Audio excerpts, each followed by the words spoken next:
اسلام آباد کی ٹریل 5 کو میں قاتل ٹریل کہوں گا، اور پولیس کو اس وقت ہوش آیا جب یہ 15 سالہ محمد طہا کی جان لے چکے۔ پھر آئی جی علی رضوی صاحب بھی گئے، پھر ایس پی متعلقہ خان زیب صاحب بھی گئے، پھر ایس ایچ او سہیل اشرف بھی گئے۔ ویسے تو پہلے سے وہاں رینجرز کی ہیلپ لائن کا نمبر بھی لکھا ہوا، اور وہاں گھڑ سوار اور موٹر بائک سوار بھی جاتے ہیں۔ لیکن یہ کہاں جاتے ہیں؟ کہیں اپنی واردات کرنے جاتے ہیں، کچھ اور کام کرنے جاتے ہیں، کاغذوں میں وہاں جاتے ہیں، اصل میں وہاں نہیں جاتے۔ یہ بہت سارے سوالات اپنی جگہ موجود ہیں، اور کہتے ہیں کہ وہاں ایک پوسٹ بنی ہوئی ہے، وہ بھی ویران رہتی ہے۔ اب اسلام آباد پولیس کو خیال آیا کہ یہ ٹریل بند کر دینی چاہیے، اور میں نے پولیس کے مختلف رپورٹ پڑھی ہیں۔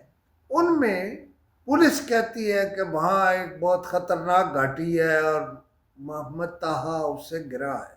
میرا سوال ہے اسلام آباد کی پولیس سے کہ یہ خیال آپ کو اب آیا ہے جب ایک بچے کی جان چلی گئی ہے؟ 15 سال کا بچہ جوان بچہ ہوتا ہے، آپ اس کو اس طرف کیوں لے جا رہے ہیں کہ بچہ گھاٹی سے گرا ہوگا، الگ ہو گیا ہوگا؟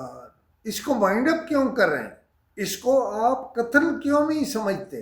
اور دوسرا، ٹریل 5 آپ کو وہاں سے نیچے ہی بند کر دینی چاہیے جہاں یہ خطرناک ہو جاتی ہے۔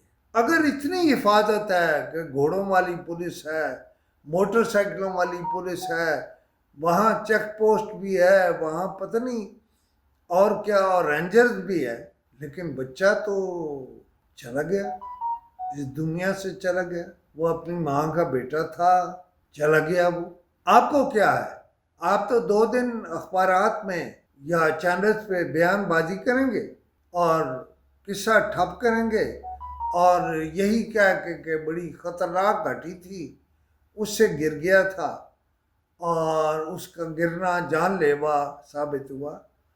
حضور، آپ طہا کی لاش کو دیکھ لیں، اس کی پوزیشن کو دیکھ لیں۔ یہ غلط ہے کہ وہ گھاٹی سے گرا ہے، اسے قتل کیا گیا ہے یا نہیں کیا گیا، ابھی میں کچھ نہیں کہتا۔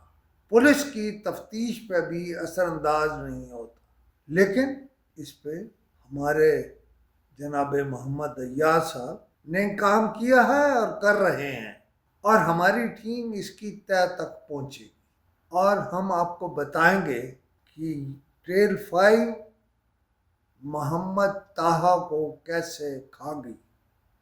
خدا حافظ۔